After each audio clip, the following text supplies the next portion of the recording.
For my kindergarten observation, I observed Miss Hayes at Pinewood Elementary. Whenever I walked in the classroom, she was giving her spelling test of the week. I couldn't really remember any of the words that they were doing because one of the students was crying a lot because she couldn't remember how to spell one of the words.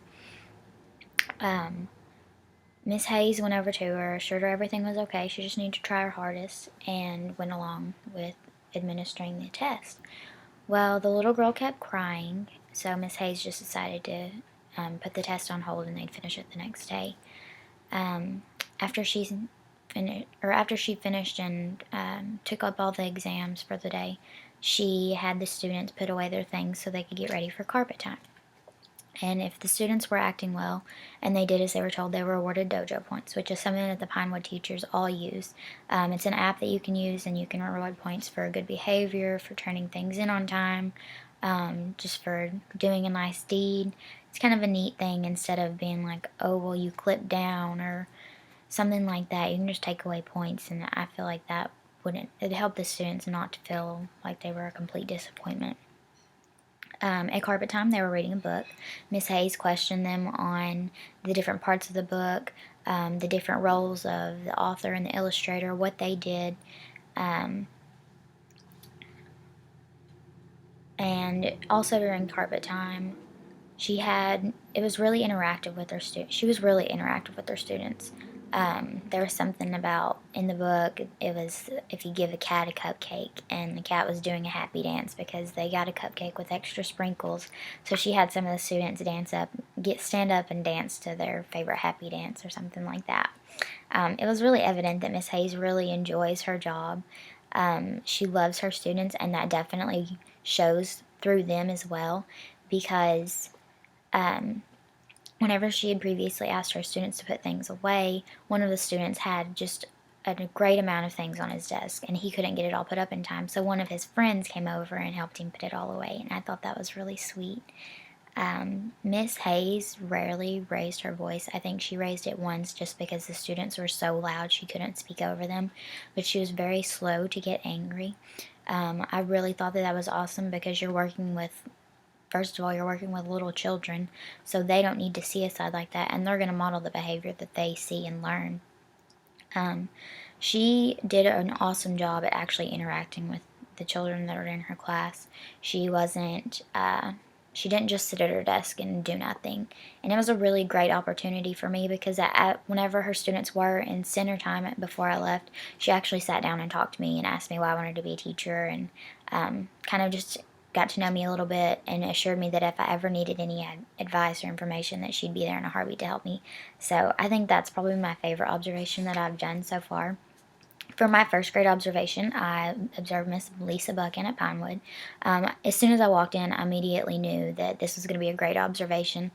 It was an inviting and loving environment. She had a great classroom management, lots of teacher-student interactions, and as I got to talk with her a little bit, I realized she had 20 plus years of education behind her. She loves sweets, so the theme of her room was revolved around sweets, and so she had the Smart Cookies jar and the Smart Cookies wall where she kept the students' best projects and their best grades up so they could see them and feel accomplished. The students are all supportive and encouraging each other because they were working on math on the smart board, and students would go up one at a time and solve a problem, and then they would discuss whether or not it was right or wrong. And if they got it wrong, they were really encouraging. If they got it right, they praised each other for it. So that was really neat to see all of that. And one of her students, throughout the week, the schools had been doing the Iowa test, and one of her students had an IEP, so he was taken out of the classroom to go take it by himself with a different teacher. And he did really well on it.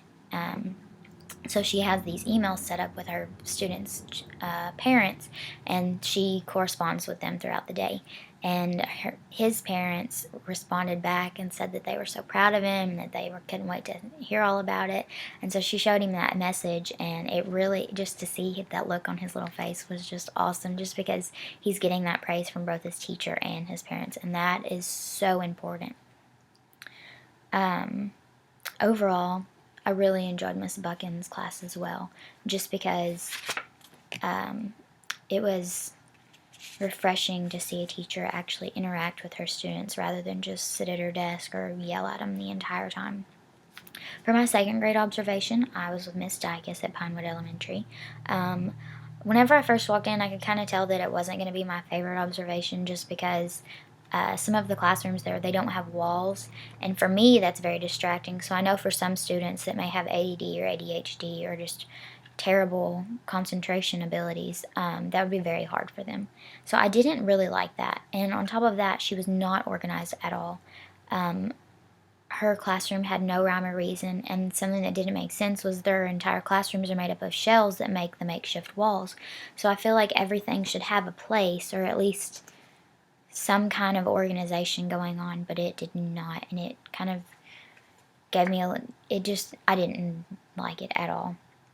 It was the end of the day, and it was during a testing week, so the children were a little rambunctious, but they were all pretty respectful, except for just a few children that weren't on their best behavior. They were working on a practice TLI during the time that I was in there, and it was neat to hear Miss Dykes because she would read the questions out with them and make sure that they all understood exactly what's going to be going on the next day whenever they take their real TLI. But not teaching. Observing in a classroom that has no walls kind of helped me know that I don't want to teach in an environment like that, just because if I can't concentrate, my students aren't going to be able to concentrate either. For my third grade special ed classroom, I observed Miss Brunson at Merle Taylor Elementary. Her room was a little cluttered, but she knew where everything was, so I guess if that works for her, then that's okay. She had really great classroom control. She only had 5 students in there at the time. She also had, in the middle of my observation, she had 2 other students come in because they were working on something else that wasn't even related to the students that were in there already. She was very kind and caring. She was very understanding and calm with her students whenever they didn't understand something or they got frustrated. The students signed in as they came in, and they were all very quiet, which I'm not really used to because I'm used to the students being really loud and rambunctious, especially when a visitor is there. They were working on sentence structures, and they took turns writing the sentences on the board and then discussed where the correct capitalization and punctuation went and exactly what type of sentence it was, like interrogative and things like that. Miss Brunson was really thorough whenever she was explaining directions, and if a student didn't understand it, she did her best at helping them understand what they weren't understanding. Her students, whenever they accomplished something, they definitely showed it because they were so awesome at just expressing their feelings and telling Miss Brunson and myself how happy they were that they actually did something correct. That class was a very great experience just because I didn't experience anything that was negative, and it kind of helped me understand some more about students that may have special needs. For 4th grade self-contained, I observed Miss Gold at Merle Taylor. Her class was very diverse. She had students with autism, students with students with Down syndrome, students with, I think one of them had cerebral palsy. I think that's what it was. I wasn't too sure what was wrong. Her classroom was organized but crowded at the same time just because there was a lot of things that have to go with self-contained students. Her main goal right now is helping the students become independent and learning how to use computers. They are reviewing the basics right now, and that's like the days of the week, calendars, shapes, numbers, counting money, just simple things that they'll need in everyday life. One of the students actually counted to $1.50, and that was part of his IEP. So after he did that, he was so excited, and all the students were yelling and screaming because they were so happy for him. So it was sweet to see his face whenever he met a new goal. They're using the LINKS curriculum right now, and Merle Taylor is actually the first school in the district to use this particular curriculum. And this far, Miss Gold is very pleased with the outcome of the students and how much they have accomplished just in the last year. And halfway through my observation, they went to music, and I followed them out to music, and I was kind of disappointed because I witnessed something that I wouldn't really approve of. One of the ladies, I guess she's a para. I'm not really sure what she was doing, but she helped the students go back and forth and had made sure that they all got back to where they were going back and forth to. And she yelled in one of the little girls' faces that was in the class, and I was just not happy with that at all. So I don't know if that was probably my least favorite observation. For my 5th grade observation, I observed Miss Stivers at Lone Oak Elementary School. It was early in the morning. She had 5 students, and so I got to witness their whole morning routine. They're very independent. They go to the cafeteria and get breakfast for themselves, and then go back and take their trash back to the cafeteria. They were reviewing the months and days and counting to 100. They were reviewing their sight words and blending chart. They sang different songs to help them remember everything that they were reviewing.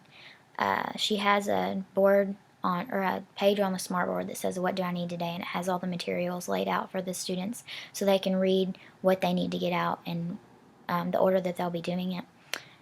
They read a Frog and Toad book while I was in there, and she kind of interacted with them and asked them different questions throughout that book. And once that was finished, they worked individually with their teachers. So they each have an IEP box, and they go over their different goals, and they have to meet those goals 3 times in 3 weeks in order to get it check marked and get new goals. So it was kind of interesting just to see how the IEPs work, kind of like physically, not just on paper. For my 6th grade observation, I observed Miss Buffalo at Lone Oak Middle School. Her classroom she was very welcoming. Her class was very respectful. She had great classroom management. It was very well organized, with the students' work on display for everyone to see whenever they walked in. The classroom had a lot of room in it, so the students that were in there didn't feel confined or like they were trapped or anything like that. She had an inspiration board that said things like, "You're smart, you're talented, you're beautiful," just things like that that might lift somebody's spirits if they aren't feeling the best. For uh, for their lesson that was going on at the time that I walked in, they were reviewing their math, and she has a teacher in there, or a helper in there named Mr. Tipton, and he sat with one of the students who was a little bit he wasn't as far in the math sheet as the rest of the class was, so he sat with him and worked with him one-on-one and helped him understand exactly what was going on. Most of them are on the third grade level, and they're non-readers, so they have to have a bunch of stuff read to them or just work on their reading. And once the math was finished, they worked on Prodigy, or they worked on MySci. And Prodigy is an online math game, and MySci is an online reading assistant. And so they go on that, and it helps them improve their math skills and their reading skills while they're kind of having fun at the same time. The teachers and the students were all really respectful of each other, and overall it was a really great opportunity because Miss Buffalo and Mr. Tipton both spoke to me about how important special needs teachers are and how in demand they are, and how you really have to have a heart for it to be called to do that. So it was neat discussing things like that with them. For my 5th and 6th gifted and talented class, I went and observed Miss Amanda Wicker at Lone Oak Elementary School. She was very calm, but she was very enthusiastic with the students that were in that class at the time that I was observing. Her classroom was well organized, and she had all of her things planned out. Something that I really liked was a slap wall, and she has a stack of post-it notes and pens beside it, and the students, before they can leave, have to write something on a post-it note that they learned that they didn't know before, and slap it on the wall before they can leave class at the end of the day. For the bell work that they had whenever they first came in, it was just a bunch of brain teasers, just things to make the students think out of the box and maybe use more knowledge than your average student would use.